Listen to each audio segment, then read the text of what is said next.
tubahaye ikaze mwebwe mwese abadukurikiye kuri channel yacu ya YouTube. Channel ni CCW Nairobi. Iri ni itorero rya Kristo kwisi, tukaba turi kumwe n'umutumirwa tugiye kuganira muri aka kanya. Muri bubashe kumenya byinshi. Ngiye muri kumwe nitwa Rutebuka Justin, tukaba turi kumwe n'umutumirwa wacu. Rero reka abanze abibwire. Yego, mwakoze cyane. Ndashimira iki gikorwa cyiza. Nitwa Intumwa Nteziryayo Freddy, ukorera mu itorero rya Kristo kwisi mwiki Nairobi. Sinzi. Yes, urakoze cyane kutwibwira no kwibwira abakurikiye aka kanya. Rero nashakaga kugira ibibazo nkubaza muri aka kanya kugira ngo abantu babashe gusobanukirwa. Abantu bakuzi nk'intumwa, umuhanuzi, apotre Nteziryayo. Ese byaba ibi bintu byaratangiye gute? Uhora uhanura cyabuza bije vuba, ni gute ibintu byifashe? Murakoze cyane ku bibazo mbajije. Ndewe ndashima Imana, n'ubuntu bw'Imana nagiriwe maze kumenya Imana. Natangiye gusenga nakira umwami Yesu nk'umukiza wanje, kizwa muri 1995 mu kwezi kwa 12, hari kuwa gatanu mwijoro mu rukerera saa 9, nibwo nakiriye Yesu nk'umwami n'umukiza mu buzima bwanjye. Ahantu bita muri Kongo, mu gace mu muhana bita mu Gashorero, hari mu Rubunga, n'amazu yiri iwacu yitwa Rubunga, ndi hari no mu ikanisa. Hanyuma nakira umwami Yesu nk'umwami wanje, ndakizwa menya Imana, cyabugufi ndangira gusenga Imana no gusoma ijambo ry'Imana, nza guhabwa umwuka wera yishurirwa ry'uburyo bwinshi, bwo buryo buvugana n'Imana no gusengera abarwayi no kubwirwa amakuru y'Imana, icyo Imana ishaka ku bantu igahita ikimurira. Rero ni muri ubwo buryo, sinzi ko aricyo mwashakaga kumenya. Yego, rwose nicyo twashakaga kumenya. Ariko nanone mbere yuko ushumba itorero cyabuza se ubu umuyobozi w'itorero, hari ahandi wabarizwaga.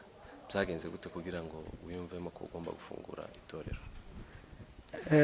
Icyo gihe urumva ni igihe kirekire nabayeho ndi umukristo, nyoberwa nari nkiri na muto komeza gusenga Imana. Mu myaka ishize mu 2018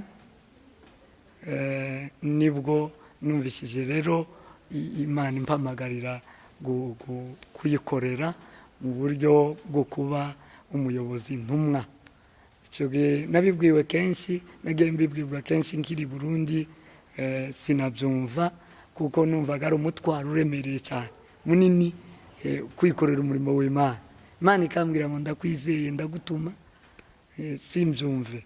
Ndaza muri Kenya, ngeze muri Kenya ahantu hita Umoja, ndatura naho Imana yantumyeho abantu kenshi b'abahanuzi n'abanyigihugu b'abanyakenya. Imana ibibabwira, twari timu nini y'abantu basenga Imana, kumva ibyo birampagije gusenga Imana, gutarama, Imana ikatuganiriza, tugakora ibyo Imana itubwiye mu gihugu, kuko twari dufite n'iyindi twari twerekeje tugumiza kuja mu mahanga. Ariko Imana iza kumpakanira iranga, iravuga ngo ndashaka kugutuma, kandi ni hano muri Kenya ngutuma kugira ngo ukore uwo murimo w'intumwa, kugira ngo kwize ubutumwa bwiza kwisi. Rero hanyuma nibwo naje kubyemera. Nari mbarizwa mu ikanisa ryitwa Great Harvest Ministry, iyobowe ishumzwe na mu bishop bita Muhima, hariya Umoja. Niho rero nakiririye iyo yerekwa, Imana irabimpa. Imaze kubimpa rero ndabyemera, ndabitangiza. Nabyemeye umunsi wa 4 hari mu gitondo, nari mu masengesho. Imana imaze kubimbwiraho kenshi mbwira ngo ibisigaye ngiye kuzuza nguhanira kutanumva. Noneho kubera icyo ndatinya, tinya ibihano kuko yarimbwiye ko ntazaja aho nari nimirije kuja tarabasha gukora kino gikorwa. Noneho rero ndabyemera, nabyemeye mu gatondo nibwo twakoranye kontra n'Imana Data. Mu gatondo cyo kuwa kane hari mu gatondo kare ndayemerera impeza izina ry'umurimo ngiye gukora, mbeza n'uwo ndiwe nuko ngomba kwitwa. Rero nibyo by'ibyo mwumva none. Tumenyereye ko kenshi iyo uvuye mu itorero ugafungura irindi muri kominote yacu kenshi bifatwa nk'aho ari ukwigomeka kuri rya tora cyangwa se uciye mu itorero. Mwaba mwarabyumvikanye n'umushumba wawe? Yego rwose arahari, navuga ngo n'ubu ntarapfa, nabo twabanye barahari. Njyewe uwo munsi nkorana kontra n'Imana mu gatondo cyo kuwa kane, uwo munsi yarambwiye ngo mvaho mve muri iryo kanisa, mve muri uwo muhanda, nta muntu mbibwiye n'umwe, nimuke injana aho bita mwiki, ngende n'urugo rwanjye gusa.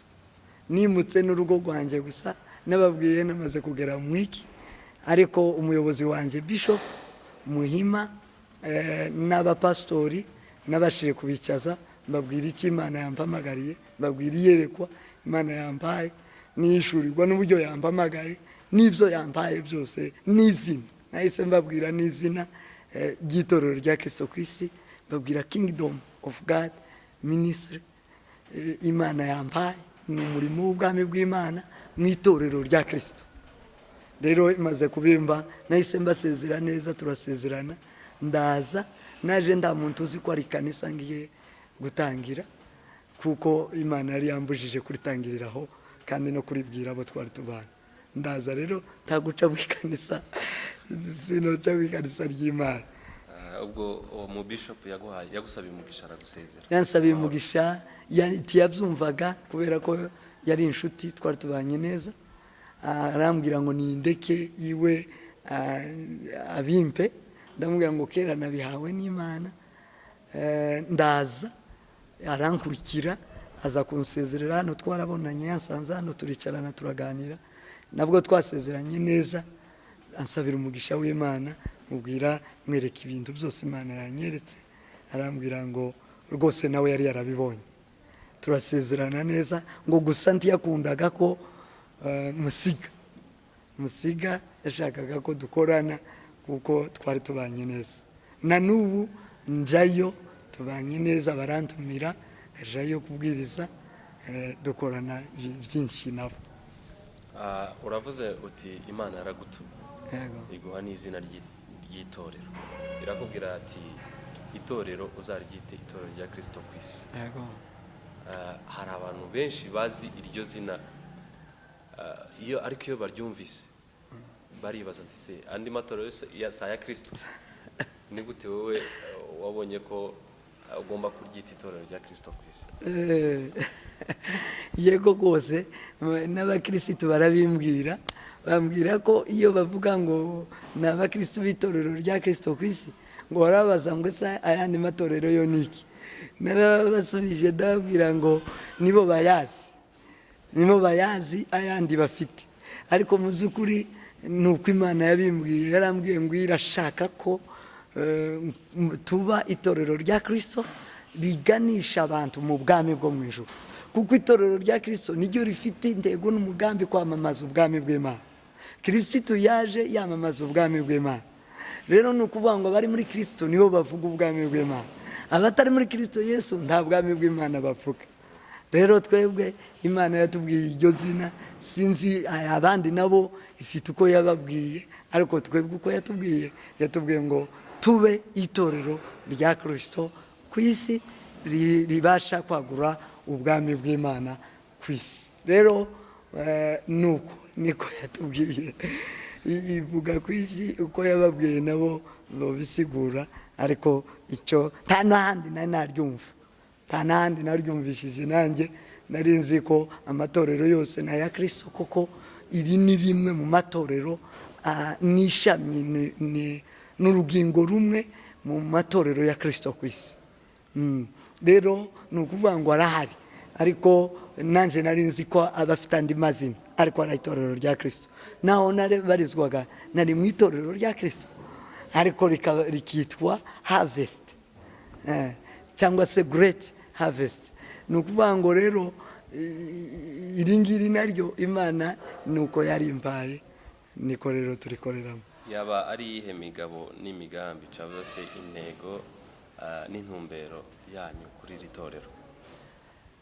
Intumbero yacu Imana yaduhaye misiyo yo kwamamaza ubutumwa bw'isi. Isi niyo ntego nkuru, nuko dutwara ubutumwa bwiza budakoze isoni, ari ryo jambo ry'Imana. Itorero ry'Imana nyaryo rivuga Imana, rivuga Yesu Kristo, ryamamaza urupfu rwe no kuzuka kwe. Iryo ni ryo twamamaza ubutumwa bwiza ku isi yose. Hanyuma rero twongereraho n'ibindi byo gukora mu gihe cyose dusanze umuntu ari mu ntege nke zijanye n'umubiri, turamufasha, turamusengera. Imana yaduhaye impano zo gusengera abarwayi, tukabasengera bagakira. Twasanga afite impamvu z'ubuzima, ubuzima bujanye no kubaho kwe, ubukene, icyo dushoboye turamufasha, tugafashanya, tukabasha kumuhesha umutahi kugira ngo yizamure akore. Dushishikariza abantu gukora kugira ngo bizamure bakore. Rero icyo nacyo turagikora. Ikindi kandi Imana yadushize ku mitima gufasha imfubyi n'abapfakazi, turabafasha mu itorero rya Kristo ku isi. Ni ukuvuga ngo buri mukirisitu wese w'itorero rya Kristo ku isi buri kwezi atanga 100 rija mu bapfakazi no mu mfubyi. Dufite ikigega cy'imfubyi n'abapfakazi, turabafasha. Bamwe tubayigisha imyuga, dufite atelier y'abapfakazi irakora, igize imyaka 2 ikora. Bamaze gusohora promosiyo 2. Promosiyo ya mbere harimo abantu 10, umwe ni utararangije 9 yararangije. Promosiyo ya kabiri yarangijemo abantu 4. Rero ni ukuvuga ngo irakomeje kandi irafasha abapfakazi, barabadodera ku buntu. Dufite imfubyi twishurira, twatangiye ku mfubyi 6 twishurira amashuri, bariga abo bana. Rero ibyo nibyo bikorwa dukora cyane cyane. Icyo dutegatinga cyangwa icyo dushaka, aho duprojeta ni ubugingo bw'umuntu, nafsi za watu, nuko abantu babasha gukizwa bakamenya Imana, tubashije kubereka ineza yose y'Imana. Murakoze cyane. Rero twashakaga twinjire mu buryo bumwe bwo kugira ngo ubashe gusobanurira abantu ibijyanye cyane n'ubuhanuzi, kuko nibyo uzwiho cyane. Rero twashakaga kukubaza, ese iyo uhanura ni ibintu biza gute? Ni ibintu biza gute? Kuko hari ushobora kuba yifuza kuba umuhanuzi, biza gute?